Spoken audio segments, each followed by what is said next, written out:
बहुत शुक्राना गुरु जी का मुझे आपकी घड़ियां बख्शने के लिए। अनंतम शुक्राना संगत जी। संगत जी, ये सत्संग मेरा कल का है। ड्रीम दर्शन जो कल गुरु जी ने दिए, बहुत बहुत शुक्राने गुरु जी के। बेसिकली मैं ये शेयर नहीं करना चाह रही थी क्योंकि थोड़ा मुझे बहुत पर्सनल लग रहा था, क्योंकि गुरु जी ने कुछ सलाह दी थी मुझे। लेकिन ये मैं क्यों कर रही हूँ ये मैं बाद में बताऊंगी। तो कोई भी भूल चूक हो जाए गुरु जी, और जो भी आपने बोला आप प्लीज वही बुलवाना। तो कल ड्रीम में सुबह गुरुजी ने दर्शन दिए। मैं बड़े मंदिर में थी और सेवा कर रही थी। एग्जैक्टली मुझे याद नहीं मैं क्या सेवा कर रही थी, पर मैं इधर उधर ही हॉल में जहाँ गुरुजी का दरबार है वहीं पे थी। और गुरुजी ने मुझे बुलाया और गुरुजी ने मुझे कहा कि निंदा ना करी, और साथ में ये बोला कि भगवान ने चाहा तो सब चंगा ही होएगा। तो मैं वापस आ गई जहां मैं बैठी हुई थी, और मैं ये सोचने लग गई कि भगवान ने चाहा, भगवान तो आप खुद हो, तो भगवान इसमें क्या चाहेगा। और मैं मन ही मन सोचने लग गई कि निंदा ऐसे क्या करे, क्योंकि बहुत चेंज आया है पहले से, तो ऐसे क्या करा। क्योंकि हम दूसरे से कंपेयर करने लग जाते हैं अपने आप को कि हम उस तरीके की चुगली या वो सब तो नहीं करते हैं, पर ऐसा क्यों बोला। पर ठीक है, चलो जो भी है। तो मैं जब नींद से उठी तो मैं इसी बारे में सोचती रह गई कि गुरुजी निंदा क्या करी और क्या करना है, मुझे तो समझ में नहीं आ रहा है एंड ऑल। लेकिन गुरुजी हर चीज का जवाब देते हैं, हर चीज का। कल गुरुजी ने मुझे एक पुरानी संगत का एक सत्संग सुनाया, तो काफी बड़ा सत्संग था। That was about 1 hour 19 minutes around. और पहली बार ऐसा हुआ कि मैंने बड़ा सत्संग जो सुना वो ब्रेक में नहीं, कॉन्टिन्यूशन में सुना।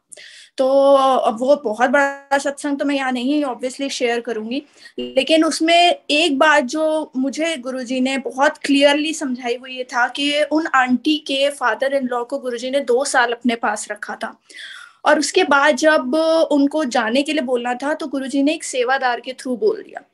और वहां पे उन अंकल के अंदर एक अहंकार आ गया और वो गुरुजी से लड़ने चले गए कि मैं आपके यहाँ सेवा कर रहा हूँ, मैं आपके करीब हूँ, आप खुद बोल सकते थे, आपने किसी और के थ्रू क्यों मुझसे बुलवाया। और यही चीज लड़ते लड़ते जो होता है ना, हम भूल जाते हैं कि हमारे सामने कौन है क्या है। और उन्होंने घर आकर भी ये चीज अपने घर में भी बोली, घर वालों ने भी सुनी। लेकिन इस बात का एक उनको ये नहीं हुआ कि भाई मैं 2 साल वहां था, रब के पास था, तो एक बहुत बड़ा अहंकार आ गया। और वो कब आ जाता है हमें खुद पता नहीं चलता है, स्पेशली जब हम सेवा में होते हैं तो हमें लगता है कि now we are the one who is managing everything. तो उसके बाद जब उनके घर में उन आंटी ने बताया कि हम सब ने भी ये बात सुनी, हमें समझ ही नहीं आ रहा था हम क्या रिएक्ट करें क्या नहीं। लेकिन उसके बाद महाराज ने ऐसा हम पे कुछ ऐसा कर दिया कि हम 14 साल गुरुजी की शरण में ही नहीं गए। हमें 14 साल पता ही नहीं कि गुरुजी कौन है क्या नहीं है, जो हम हर एक एक पल गुरुजी के पास थे। तो वो आंटी ने कहा कि हमें एक तरीके की सजा मिली, और उन्होंने वहां पे वो निंदा वाली बात करी। तो वहां मुझे बहुत एग्जैक्टली ये चीज समझ में आई कि कई बार हम किसी का दुख भी, क्योंकि मैं भी एक ऐसे फेज से गुजरी हूँ जिसमें मेरे पे दुखती रथ पे कोई हाथ रख देता था, तो मैं भी सब कुछ बताने लग जाती थी कि हाँ ऐसे हुआ वैसे हुआ ये हुआ वो हुआ। और ये हमारे साथ बहुत कॉमनली हो जाता है। ऐसा ही परसों, क्योंकि मुझे बहुत सारे इंस्टेंसेस गुरुजी ने ही याद दिलाए, परसों मुझे घर पे ऐसे ही डांट पड़ रही थी।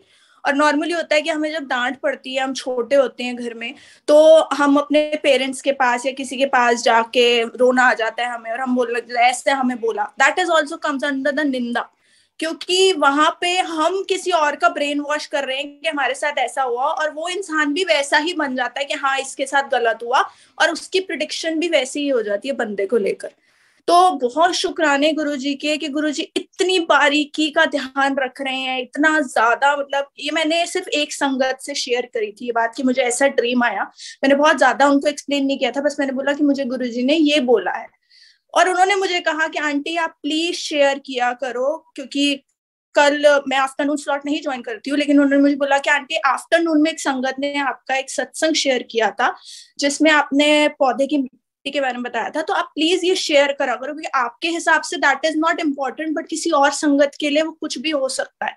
लेकिन तब भी मुझे था कि नहीं, कोई मैं क्या सोचेगा, गुरु जी कह रहे निंदा ना कर, कोई कहेगा कि मैं तो पूरा दिन यही करती रहती हूँ, ये वो, ये मैं अपने में ही सोच रही थी।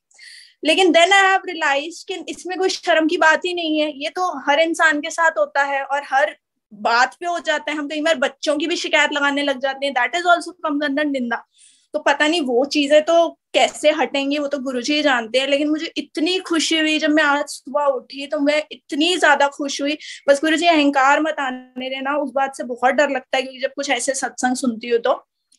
लेकिन मुझे खुशी इस बात की हुई कि गुरुजी कैसे एक एक माइन्यूट सी चीजें के बारे में बताते हैं कि ये चीज मत करो, ये चीज करो, जो हमारे लिए हमें नहीं लगता कि ये ऐसे ही है, हम उसको एक तरीके से जाने देते हैं या टेकन फॉर ग्रांटेड ले लेते हैं, हम वैसे नहीं कर रहे, वैसे नहीं, लेकिन गुरुजी को पता है। तो बहुत बहुत शुक्राने गुरुजी। मैं आज इतनी खुश हुई कि मेरा पिता मेरे सामने बैठा है और मुझे इंस्ट्रक्शन हर बात की दे रहा है और हर चीज का जवाब दे रहा है, चाहे वो सत्संग से दे, चाहे मेरे एग्जाम्पल्स मुझे याद दिलाए। और आज मेरे अंदर ये हुआ कि मेरी सिस्टर के बच्चों का, हमेशा बच्चों की आदत ऐसी है कि अभी लॉकडाउन में उनका कोई भी रूटीन सेट नहीं है प्रॉपरली, तो जब भी मेरी सिस्टर मुझे कॉल पर पूछती थी कि बच्चों ने कुछ खाया क्या नहीं, तो मैं बोल देती थी नहीं खाया, बहुत परेशान करेगा नहीं। और आज मैं ये बोलने लगी और मैं वहीं पर रुक गई, मैंने वो बोला ही नहीं। तो ये बहुत एक ड्रास्टिक चेंज आया है, ये हम कई बार कर देते हैं लेकिन हमें नहीं पता, बट ये भी एक तरीके की निंदा ही है। तो बहुत शुक्राने गुरुजी, बहुत ज्यादा शुक्राने। मैं बहुत घबरा रही थी कि मैं बताऊं ना बताऊं क्या नहीं, लेकिन पूरा जब मुझे चीज समझ में आई तो मुझे लगा ये बतानी चाहिए।